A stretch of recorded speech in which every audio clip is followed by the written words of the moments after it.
Paldies un thank you. Es iesākšu bišķi tādu kultūrālu valodniecīgo schizophrēniju. I'm going to be speaking in English because I think and I write in English, but I do speak some Latvian. And can certainly, if we turn to a discussion or question and answer period of any sort afterward, I'm happy to take questions in Latvian, and if I don't understand something, I'll ask you. But if you don't understand something I'm saying, you should feel free also to say so somehow, indicate. To start with,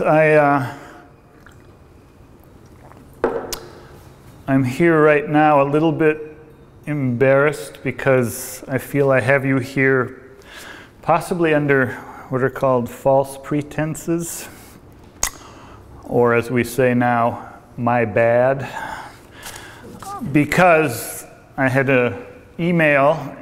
I'm here to do two things, and one is on Friday, and it's a shorter thing directed specifically to the question of libraries and librarians. And so when I got the email asking what I would be talking about, I answered just now a few sentences about my thoughts about the place of the library. And I noticed when I went to the same internet to see what it was I was talking about tonight, that that was what had been advertised. And so it's not exactly what I'll be talking about, but it is close because it very much has to do with language, the word, with changes within the written word and the digital and so on.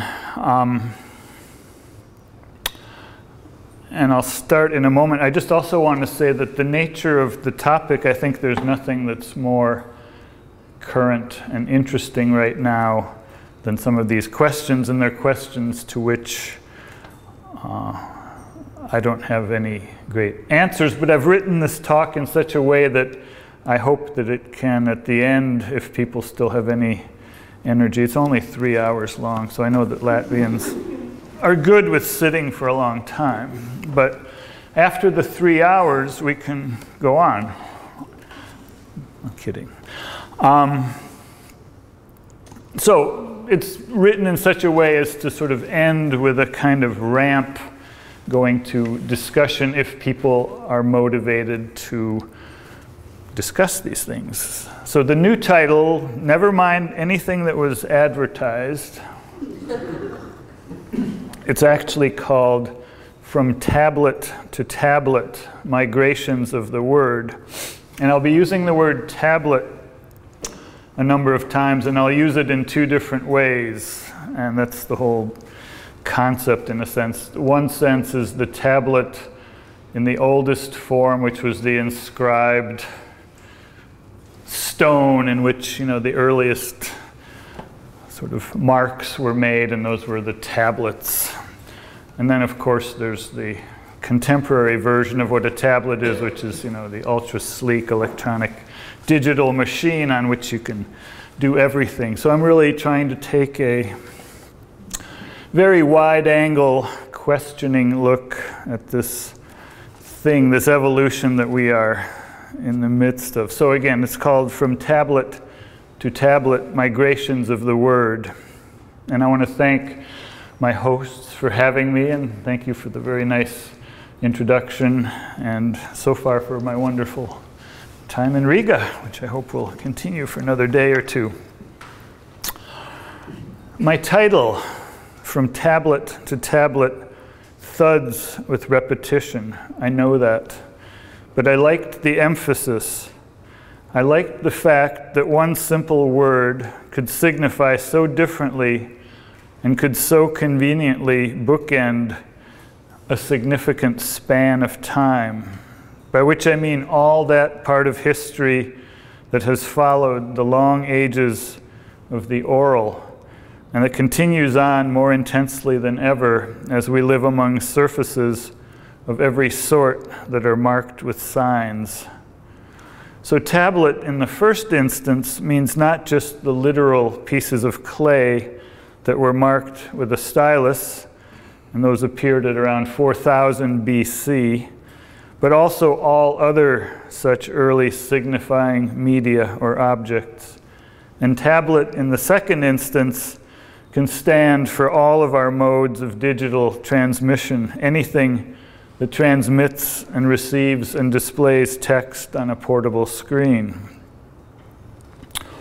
Both tablets are devices for reading, neither one a book in the accepted sense, and yet any meaningful, larger historical discussion of books and reading is bracketed by these devices, which they both are, insofar as a device is defined as a thing made for a particular purpose.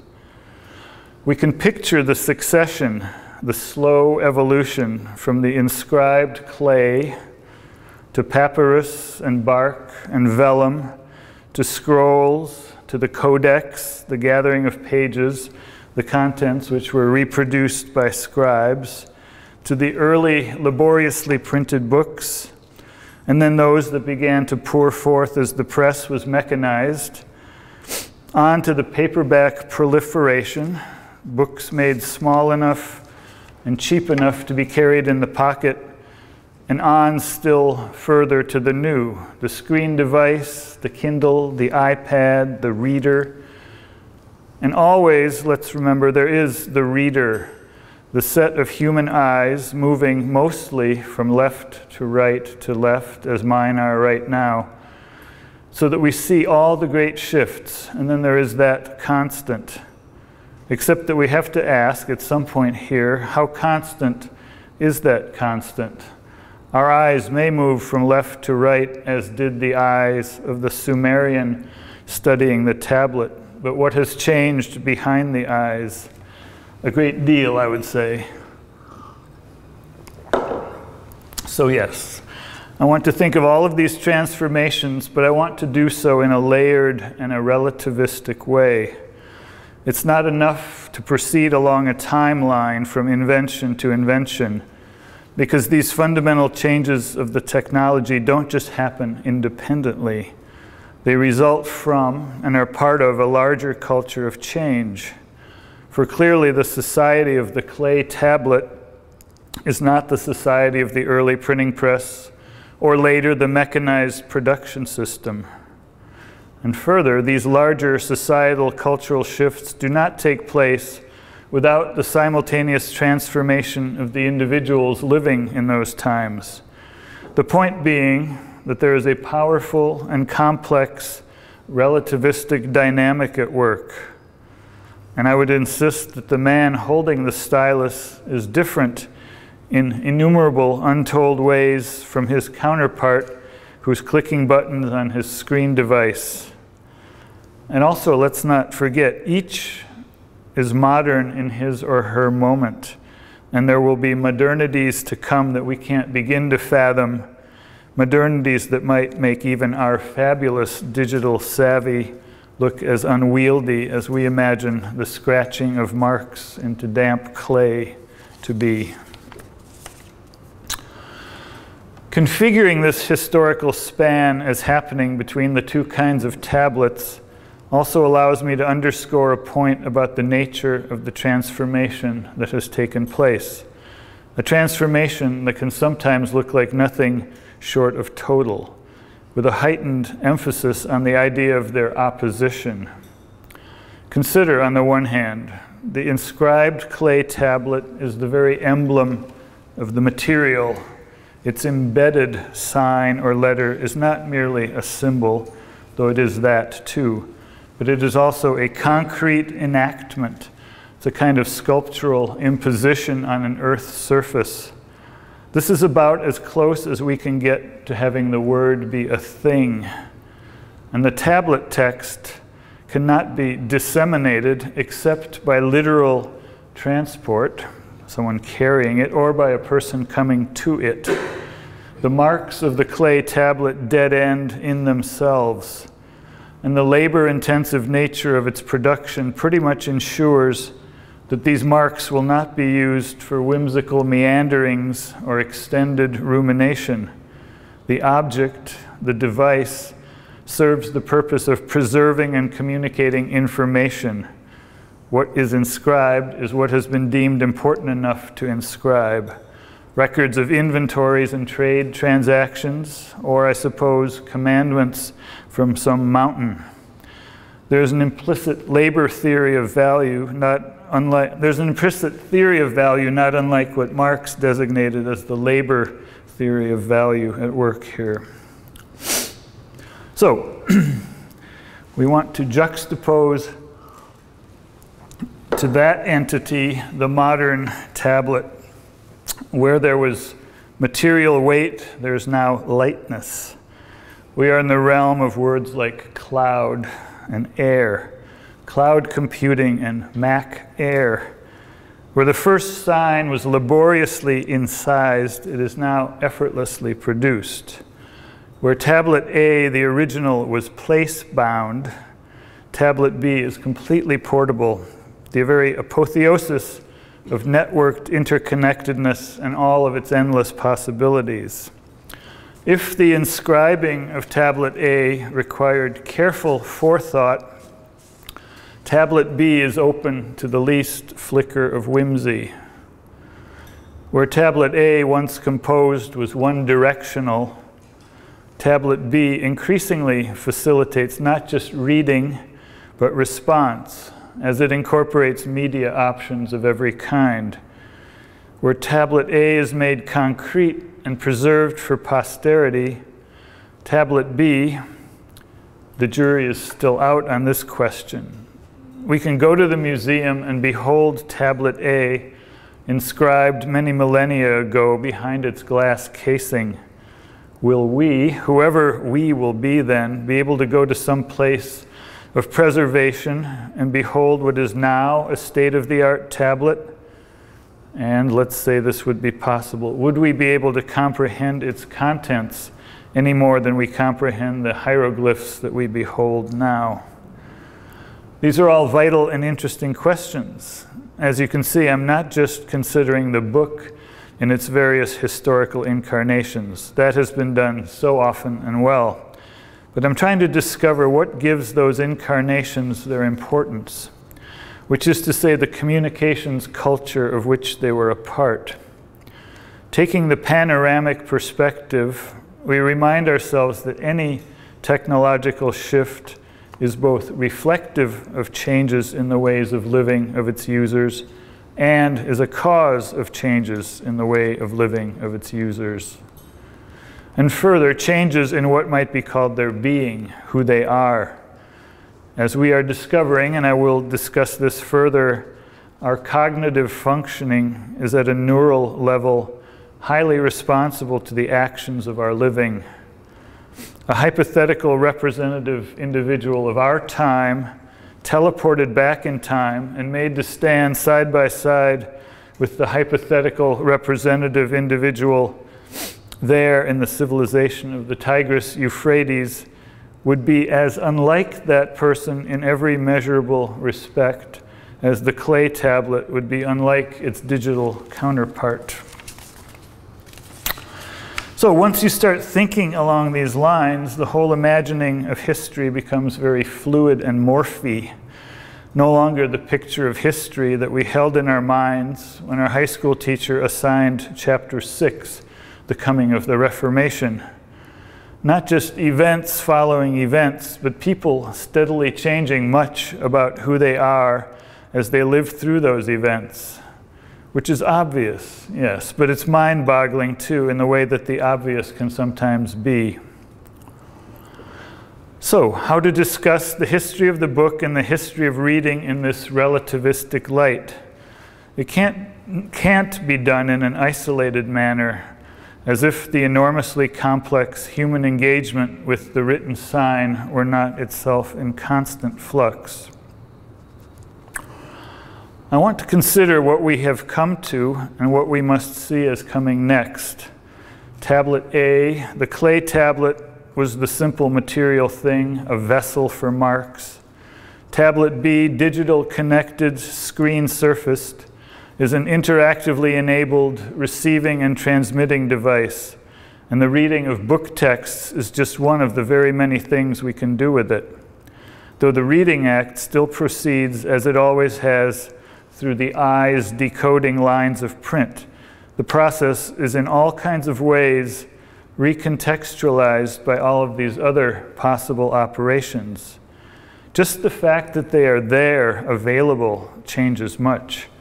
And though printed books are still bought and read in the old way, the questions about the future of books and reading are best asked by looking at tablet B, as its features are in so many ways representative of the environment we live in now.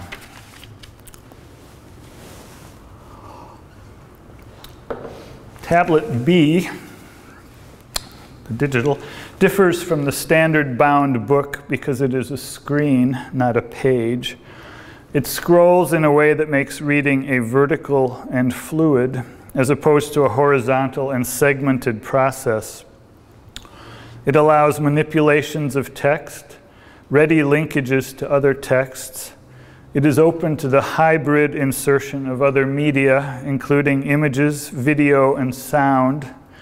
Importantly, it puts the reader, user, if only potentially, in the space of connectivity, thereby, to some degree, undercutting what had for many centuries been one of the dominant aspects of the reading act, which is that it was privately immersive, isolating, the opening up of a private subjective space. The associations of reading formerly were to silence, close attention, self-communion, and to the sustained following of a single track. To go into a book was to go away from others.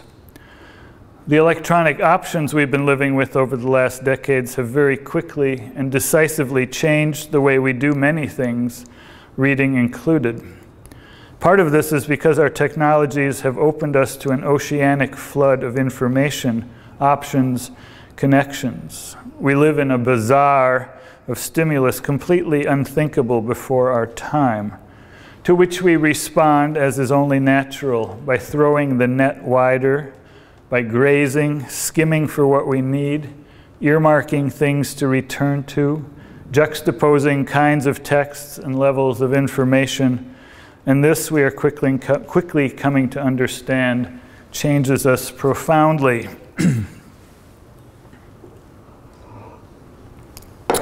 The writer Nicholas Carr made a big splash just a few years back, this is at least in America, first with a cover article in The Atlantic, and then in his book called The Shallows, What the Internet is Doing to Our Brains.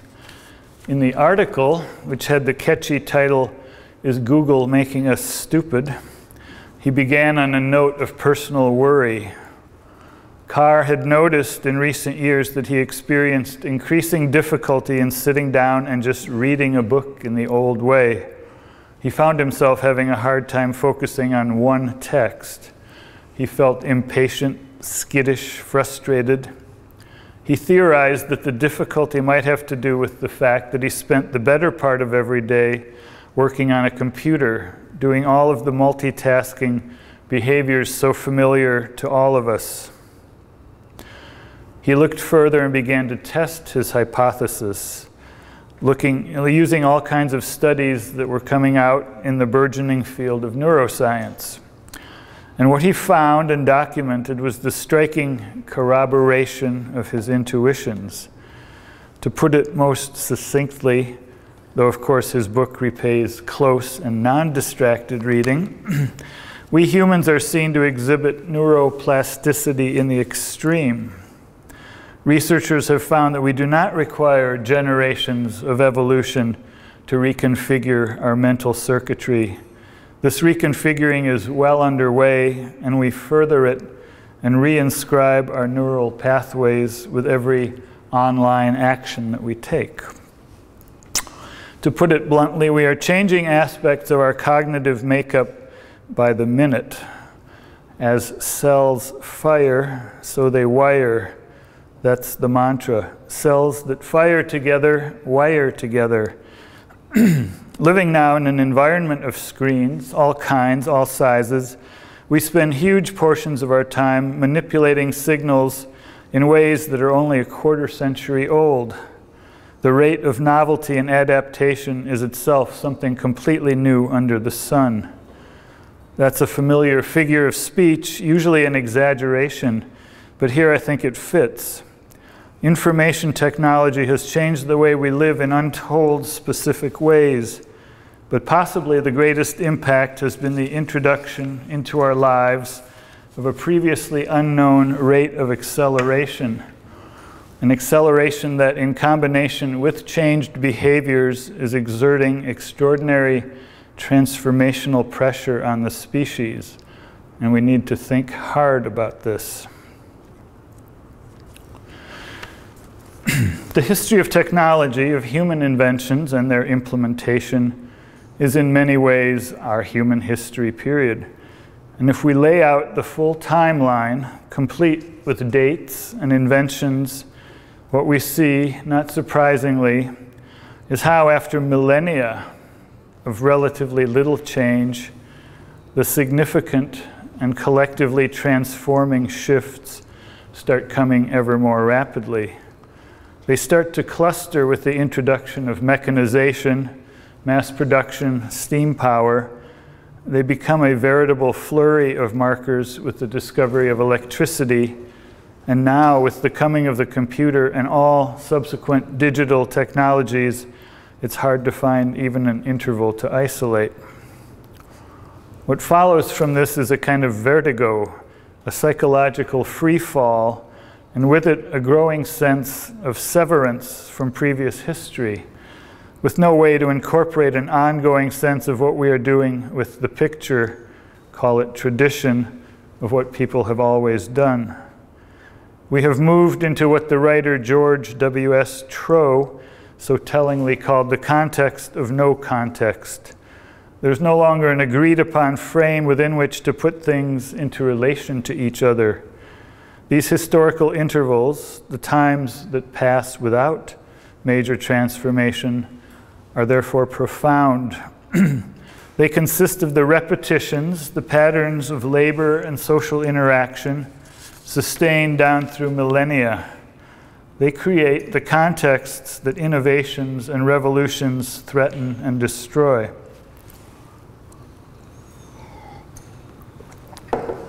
To grasp these intervals and their profundity, we need to shift from our usual habits of mind and to think in a non-dynamic, immersive way. To think not of things happening, but in a sense of things not happening, or at least not happening with any dramatic inflection. Soon I will be throwing some numbers at you, and I think they're important to sort of contemplate, but there will be quite a few of them. Consider human communication from earliest origins until the invention of electricity. Fossil evidence suggests that our ancestors were using various simple tools as long as 3.4 million years ago, and one accepted approximation holds that language developed some 200,000 years ago. The discoveries that led to the harnessing of electricity, meanwhile, came in the middle of the 18th century, and the telephone was not invented until the middle of the 19th century. If we think now in terms of a human generation as being, as is established by consensus, 25 years, then over 8,070 generations have come and gone in succession between the earliest uses of language and the transmission of the spoken word by telephone. Over 8,000 generations. It's easy to write the number 8,000 and very hard to get it to mean something. To get it to even start to mean something asks a concentrated imaginative projection. So let's pause and picture, if we can, a much slower and much less variable way of things. A planet turning and turning through what we now designate as centuries, but which in these earlier periods lacked that same sense of placement in a historical scheme. It was obviously a quieter, essentially newsless world, unless of course we count local gossip as news. in which there was not only no premium put on change, but to the contrary, the preservation of tradition, the idea of the constancy of things, was prized. It's hard for us to conceive this world, but we need to try. What is it that we might try to imagine? People isolated and in groups eking out basic sustenance. People in places essentially isolated from other places. We need to consider isolation of this kind, strange as it may seem to our way of things.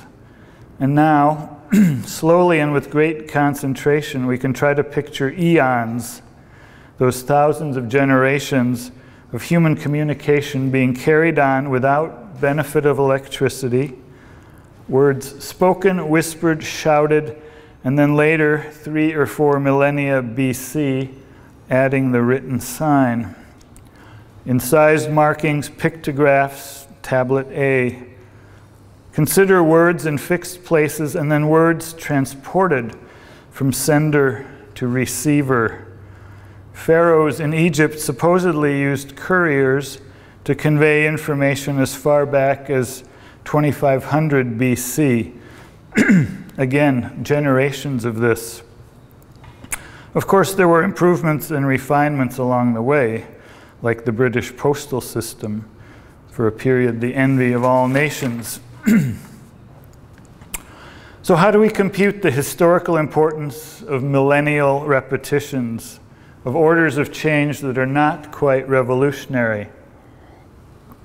What marks do they leave in the collective deep psyche, if we can imagine such a thing?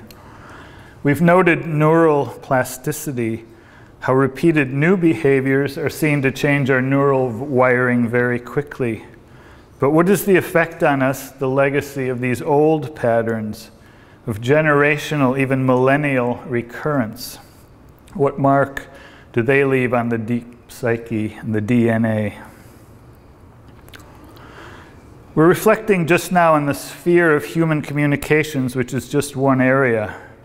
Consider the repetitions, years, decades, centuries, and then millennia of exchanges happening within a set of limits, slowly widening circles that even at their widest are constrained by how far a voice can carry or how rapidly a horse or a mechanical conveyance can transport a document. Just think on that. In 1755, an earthquake completely destroyed the city of Lisbon and killed tens of thousands of people. The writer, philosopher Voltaire would make a great deal of this catastrophe in his work. It took 2 weeks for the news to reach Geneva, where he was living, by fast relay carriages. 2 weeks. In our day, and I don't think I exaggerate, images and text would be circulating the whole globe within a few seconds. The difference between then and now is not calculated in matters of degree. It is a difference in kind. And then comes the explosion that historically redefines absolutely everything. Watson, come here, I want to see you. Those 8 words, the first voiced electronic transmission.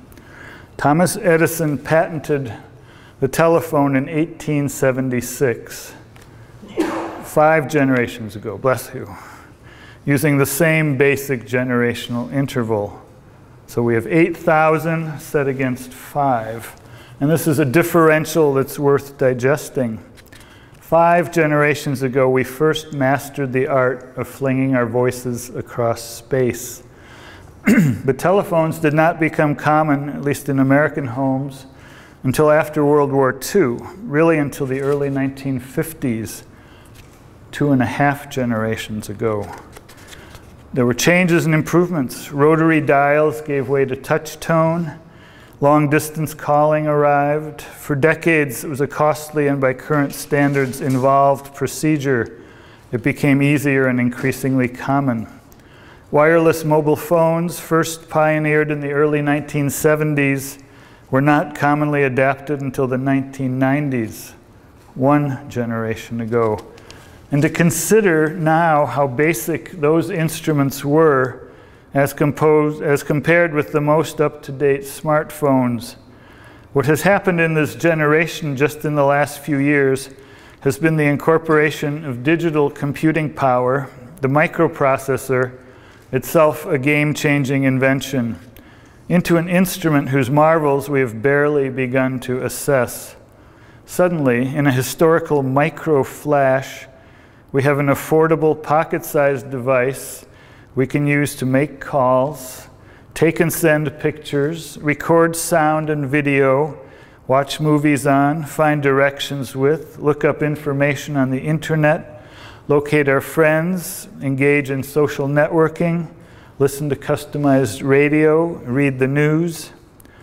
Stunning to contemplate, really. Each one of these separate functions is an extraordinary advance, but these advances have arrived very nearly simultaneously, piggybacking, creating a very real potency that has many effects, not least of which is to make all preceding history seem almost comic in its slow-moving exaggerations.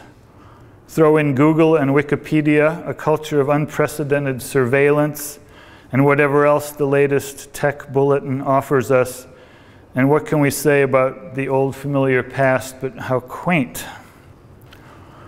I've been talking about communications technologies when I'm supposed to have been talking about the transformations of books and reading, but the nature of these changes and our acclimatization to them obviously has everything to do with this discussion of books, tablets, and reading. For it is in the field, the realm of these devices and adaptations, that reading increasingly happens, and it will evermore in the future. We are shaped by our reading, of course, but our reading is in every way shaped by who we are, and that is, in its turn, the product of how we live. A great tangle of causes and effects, all cross-hatched with the feedback loops of influence. I suspect that Nicholas Carr's worry about the changing of his readerly aptitudes holds for many of us. I hear it all the time. I experience it myself. Not just the universal lament of there not being enough time, but also the more confessional self-reproach that it has become very hard for us to read the way we used to pay sustained attention to a single book. This often leads to the familiar rationalizing how much more there is to keep track of, how we spend so much time every day looking at screens, switching from one kind of text to another, interacting with other people by text much more than in person. That's reading, we say. Doesn't that count? And we may respond that of course it counts, that it's not just that we don't read, but that reading is different. We read different things than people used to, and when we read the same things, we read them differently. What we don't so often discuss is Carr's main contention, that this is because our neural wiring is itself changing.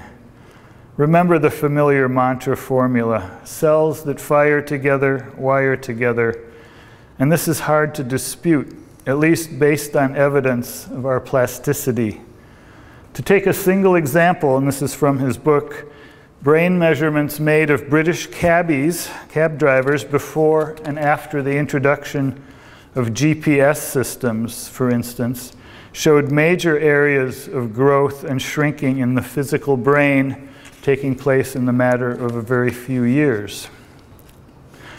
What I'm suggesting then is that though the eyes continue to move left to right, what is happening behind the eyes in the literal brain, but also in the more intangible mind, is something else again. To put it most succinctly, what was formerly the isolated activity of book reading is becoming, via how we live and via constantly refined and updated e-reading platforms, increasingly of a piece with all of our other e-activities. There are lines of demarcation, of course, between reading, watching, texting, blogging, but they are no longer hard and fast. How can they be when people read novels on the same device they use to make calls and even write novels there too? and send texts to one another from almost any source, and then modify and edit those texts. There's almost nothing involving text that cannot be and is not done on one or another of this family of devices, of which the tablet is one. Kindle, cell phone, iPad. We confront the vast bulk of War and Peace differently now, whether we have it on our Kindle or in an old school print edition.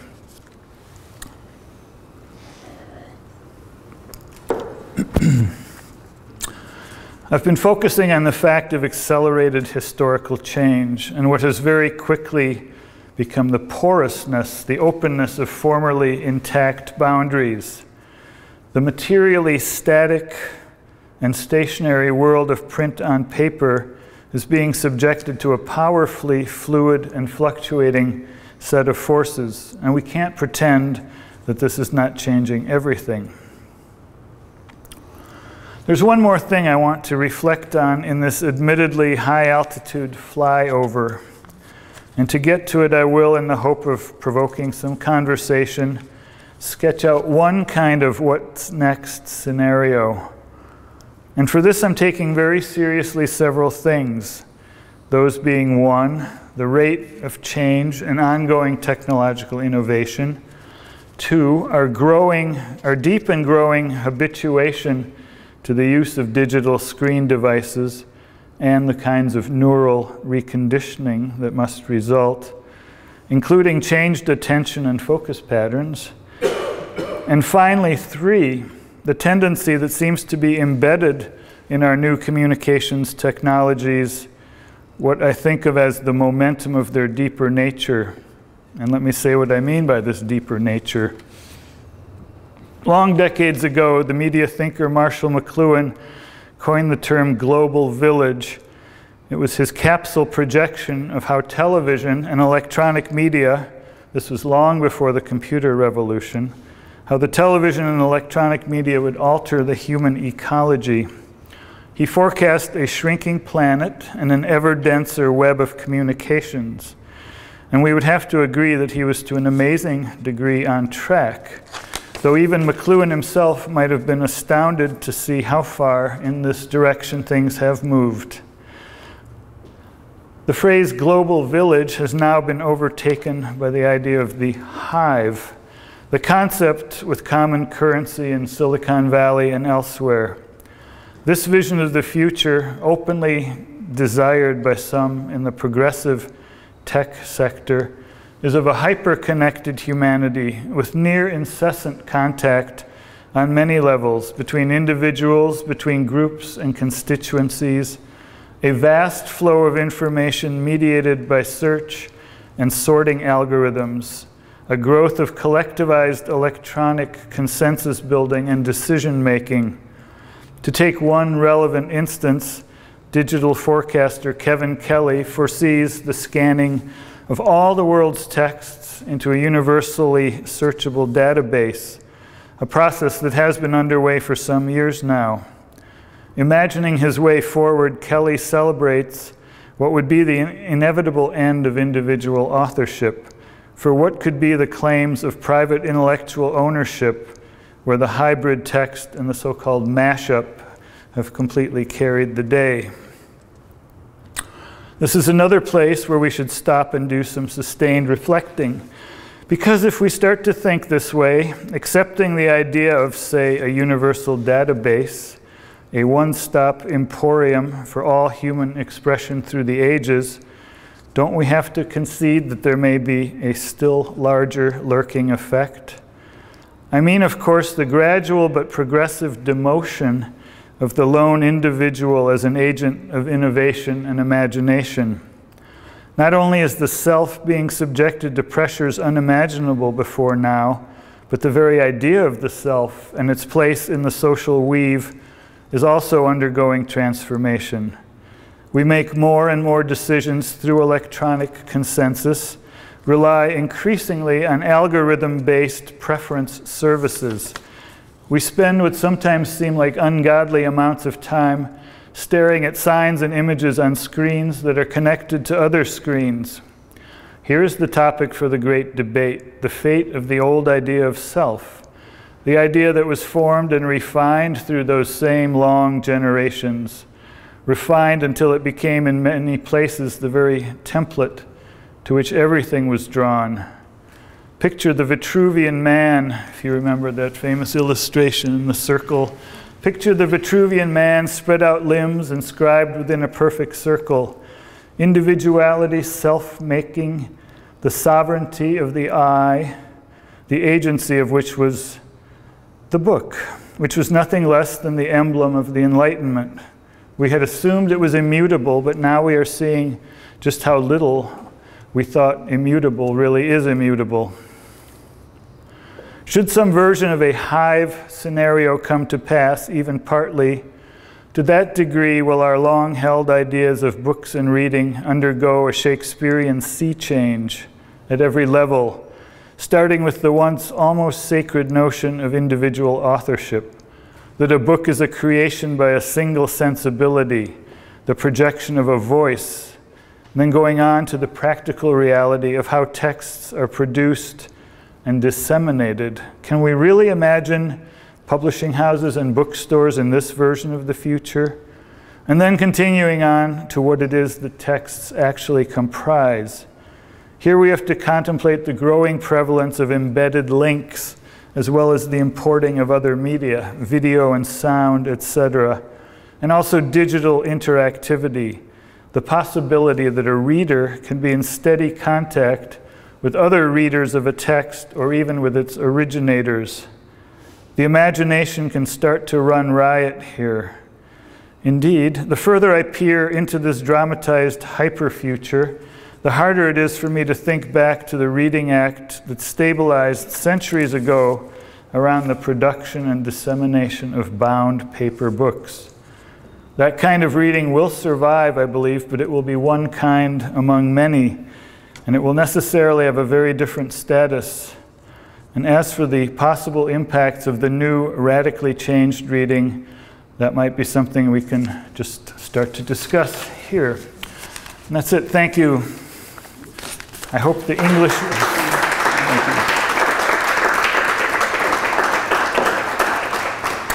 As I say, it was thought and written in English, and I hope that most of it came moderately clearly through. And also, just, if anyone has any questions, theories, points of dispute, or anything, this would be a good time just to hear them. See? Yes? I guess it's a question, but in a way it's a comment. There's a quote out there that says, "Never have so many written so much, read by so few," which applies to the blog. Blogosphere, what do they call that? The blogosphere, yes. And I find that interesting. And there's a talk about the long tail, and that there are things that are much more popular than others. And then we have these people that are writing who are read by very few people, but really writing a great deal of them.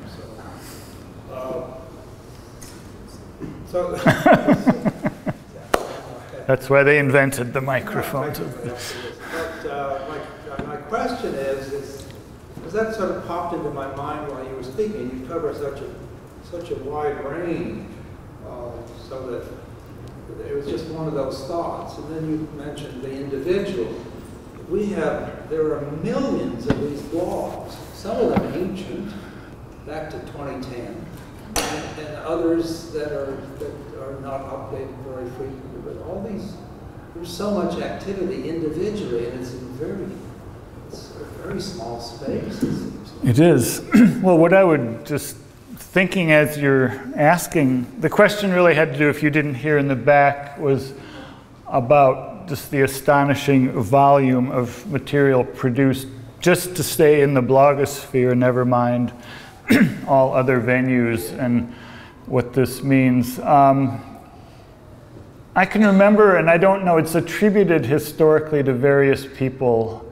I think it may have been said of Goethe, it may have been said of someone else that so-and-so was the last person who was able to, through his or her own exertions, historically, basically read and know everything that was deemed worth knowing. That after that, it just began to explode, and that as we move forward, that has, become just out of control. And in a sense, I think that's what you're talking about. What is interesting is that as technology, in a way, creates situations, or in this case, they could be seen as problems, it also seems to evolve kinds of solutions. So where it used to be basically the idea that it was the individual who had to have the know-how and the resources to go out and find the various texts, whether scholarly or otherwise, that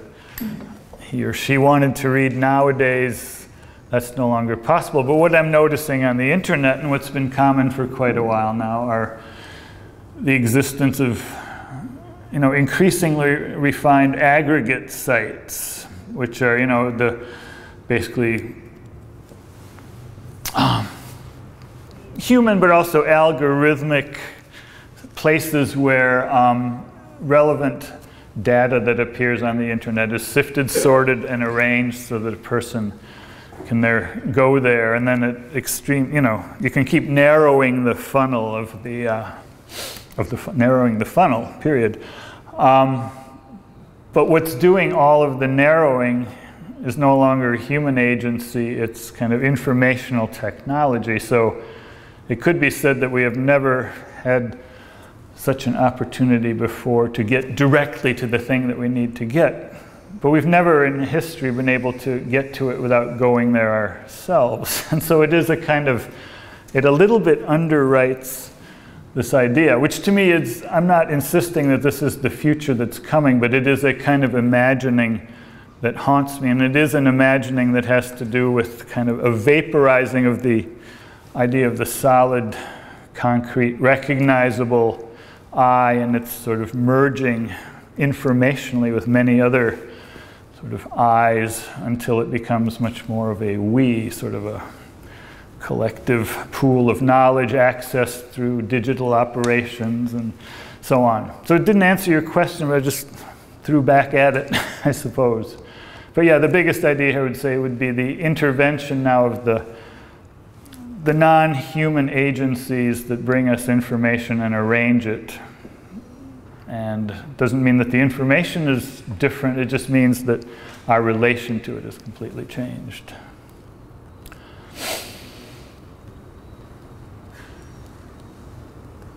Way in the back, yes? No, it's coming, no hurry. My question is about education. So I'm sorry? Education. Yeah. So in the place of what we were talking about, and also especially interested in the term neurological plasticity, what should we teach at school to be sure that the children will be actually surviving in the future? Yeah, well, I think, and again, I suppose I am an educator, but because I do teach writing, but I teach writing to old people, older adults who are now well stuck in the old ways, so it's not the same problem.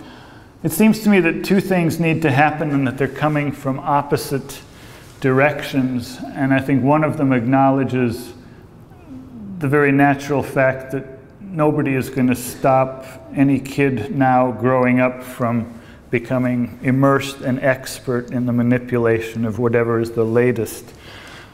That's not going to change. So the other thing, obviously, is somehow, if you have a device that essentially is empowered to answer any question that can imaginably be asked, you have to find a way to educate the person at least enough to be adequate to the machine in their hands, which is to say, to give them a sense of the frameworks within which asking happens and ideas matter. Because if you're a complete moron with a machine, it's only as good as you are. If you can't ask it anything of interest, it's not telling you anything. So you have to both have the expertise, but keep creating those perspectives and frames of understanding and you know, that's very hard. It's not like just do it, but I think those would be the two ways to approach the problem.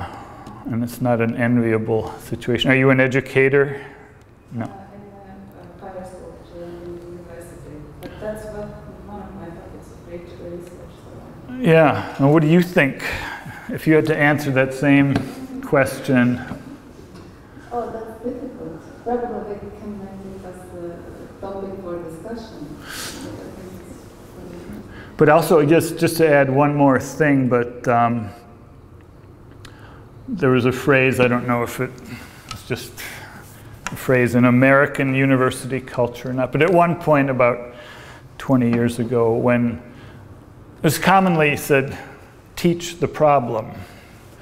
And if the problem is really seen as information overload and the ability of people growing up to come to understand the importance of all this, not to pretend that it's not there to be discussed by them, that they should be part of the discussion, and maybe by being part of the discussion we'll begin to see the lay of the land and understand that there might be good reasons to have historical background and some philosophical background, enough to ask, to know where to look, to know that there are places where you can look to find these thoughts.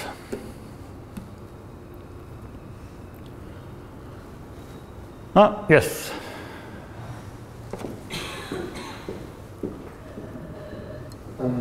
Hello, so I'm thinking really hard how to formulate the question I have. Good. But I am somewhat skeptical of your interpretation of the reading culture in the past. And my concern is that your view of this is somewhat romanticized. For example, if we look at the age and day of Gada, he was part of the literati culture. And the literati, they belonged to a lifestyle. They were all nobles, they were all immensely rich, and reading and working with text was an activity that they chose. And you know, it was the leisurely pastime activity of the 1%, and the 90% were just they were just working out there in the fields, terrible hard labor and things like that. And my thesis would be that, well, it's pretty much the same case nowadays. You are literati, and it's your thing to read and to work with texts, whereas most other people aren't literatis. If we were to go back to the 17th century and hand out philosophical books to every single person, would they be compelled to read those books and to invest time, into... No, that's a very good point. It's very true. I think there are a few more elements in it, though. I think that was very much true, let's say, of Goethe's time, but I also think it's been historically documented that with the explosion of mechanization and the reproduction of books in sort of available formats, that the whole landscape of reading changed. I know there are a lot of people who've worked on this, sort of English social historians and so on, which very much had to do with the moving of book and mental culture into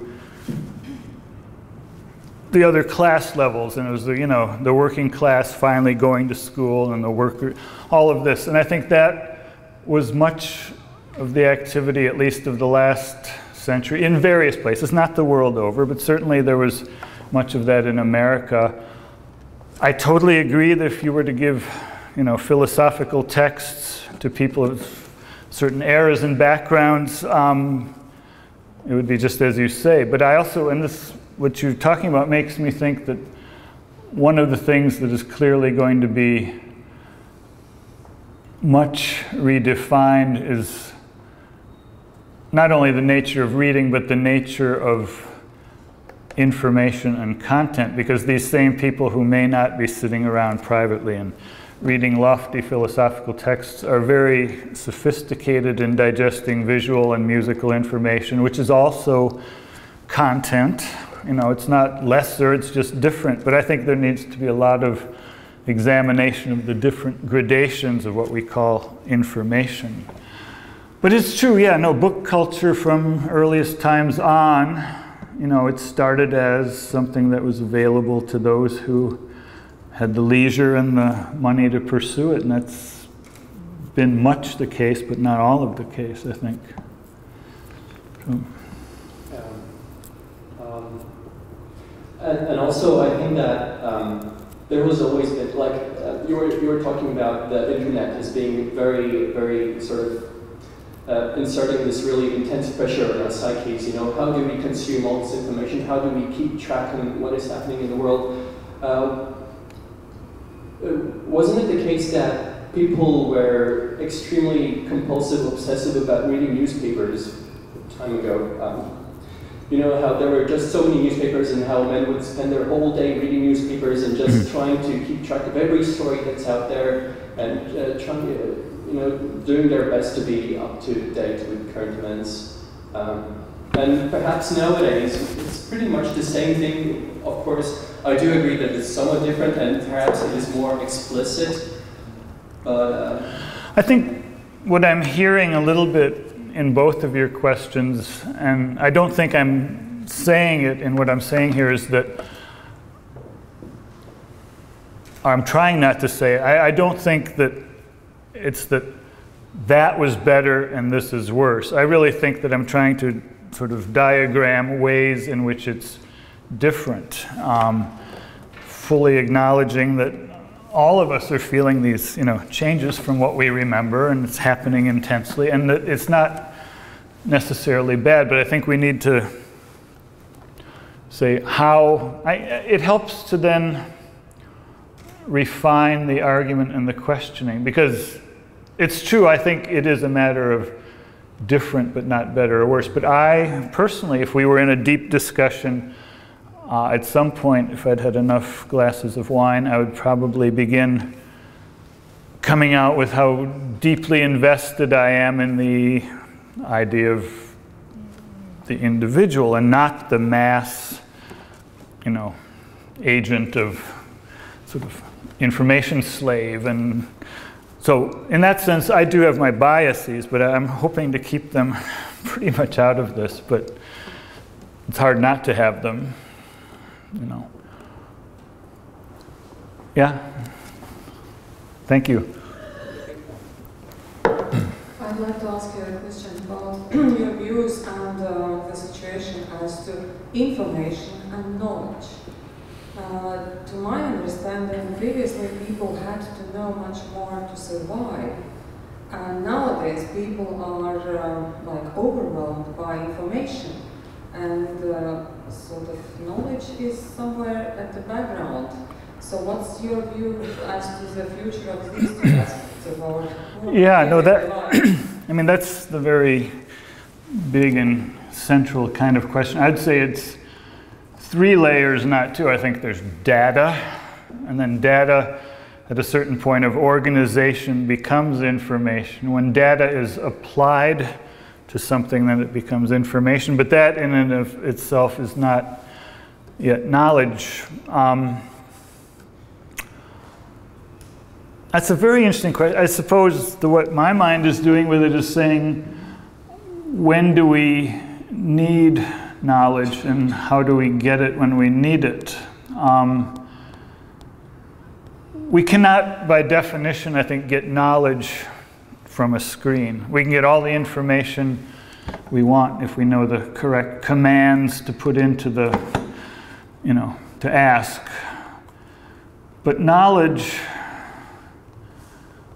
it has a larger application. I would say even above knowledge, then there's something that you used to hear. I don't think we hear it very much anymore. Wisdom. That's sort of knowledge then taken and digested and distilled into something that actually seems permanent and resonant. But what would be a matter of knowledge? I mean, there's information about what you do in order to operate and start your car. There's specific things, you know about the key and you know about the, but that's not knowledge, that's information. To actually understand the principle of what it is that makes a car run and how the, you know, gasoline detonates and does all that, that's knowledge then. And it's true, if things are made too easy for us informationally, we are in some danger. A good example would be the GPS or Siri. Do you have Siri here? When you put your phone in the car and say where you're going, and Siri says, "Grieziet pa kreisi nākošā." Do you have it? Yeah. That's information, but that's not knowledge. And what we're losing through that information by knowing that we can just plug it in and it'll take us wherever we're going is we're losing the geographical knowledge of where it is we physically are and what that might mean. It sort of pulls away. We don't become idiots, but it is a change in the proportions of things. So my point was to some extent that we are substituting knowledge by information. Yes.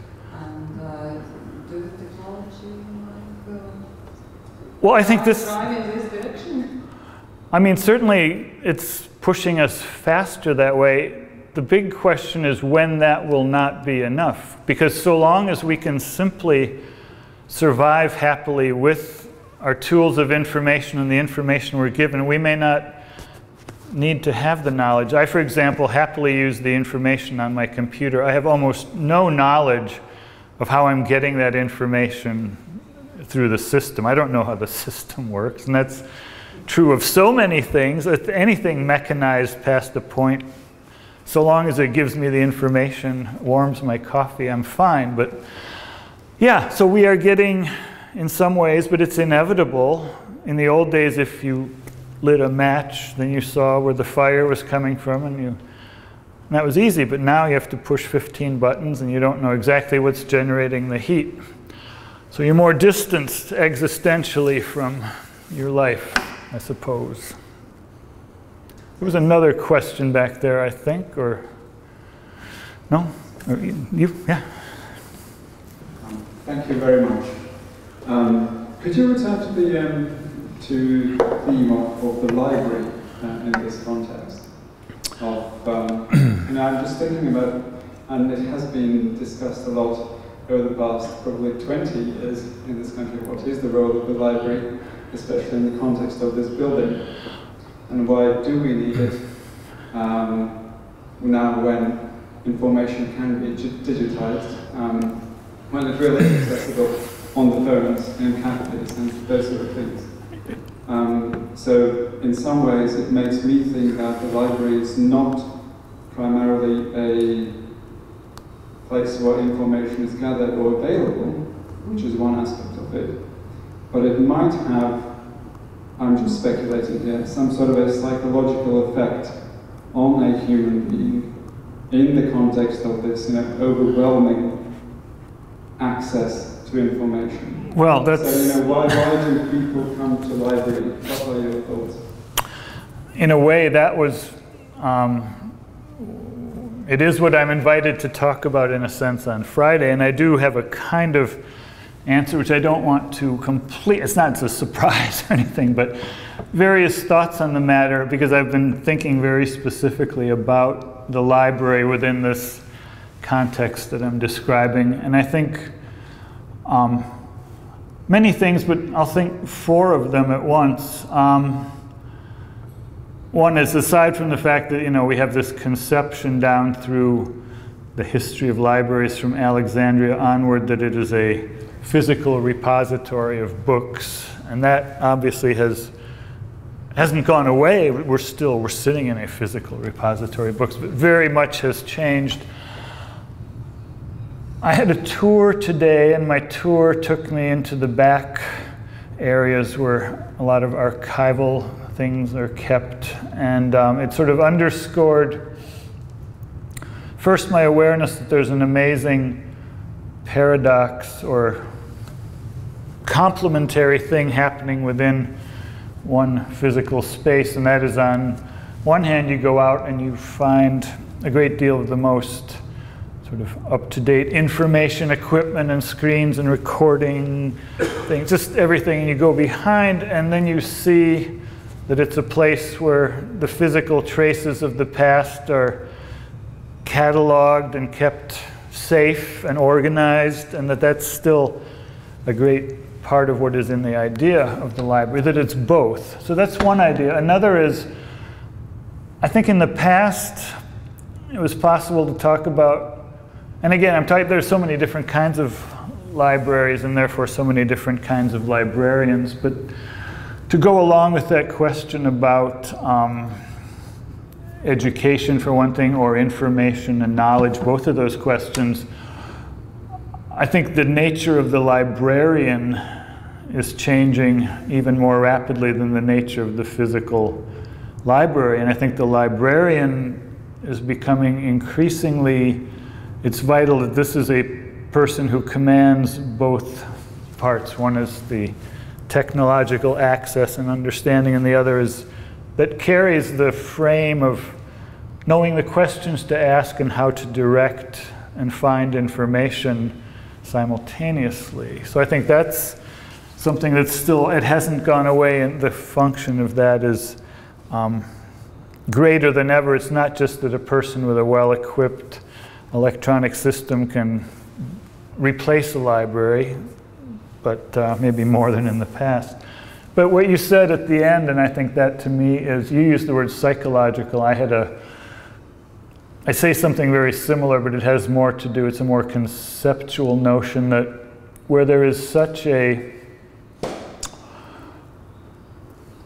societal sense of scattering and diffusion and so on, that a library also has a symbolic, imagined, psychological function within a society, because it continues to represent a certain idea, an ideal of wholeness, which in fact in many ways is being dissipated and vanishing. But without the library there to kind of anchor that conception, there's a greater danger of just pure informational chaos, sort of data overflow. And I think the library has that other function, and that people recognize that and still use it, and it sort of has a societal, a strong role to play in that way. May I suggest the word boundedness for that? I'm sorry, suggest? A word, boundedness, for that. Boundedness, that's a good one. Yes, that's a good suggestion, thank you.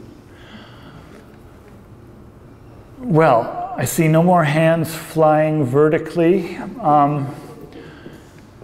But thank you for coming. I just have to say, speaking of libraries, and you know, this for me is a particularly interestingly sort of charged, loaded, important place to be standing for, you know, reasons by in terms of what I think about, but also sort of historical and familial. So it was a good occasion. I'm very glad you invited me. Thank you. And it was nice to get some of these questions, and thanks for coming out this evening.